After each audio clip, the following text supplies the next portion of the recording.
To all employer in Hong Kong, good day, ma'am, sir. I'm Maricel Estacio, 42 years old, from Rosario, La Union. I am married.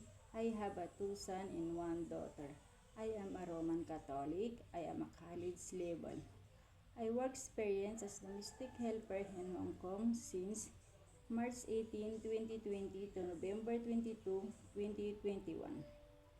I have 4 members, 2 adults and 2 children, each 2 years old and newborn baby. My main duties is cooking, cleaning, ironing, washing the clothes, marketing, and take care of children and newborn baby.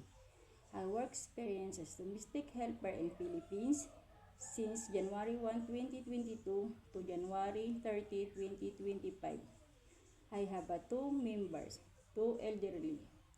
My main duties is cooking, cleaning, ironing, washing the clothes, take care of elderly, and take care of pets like dog and cat. Ma'am, sir, if you hire me, I promise to be honest, loyal, hardworking, kind person, and I follow your role regulation. That's all, and thank you. God bless.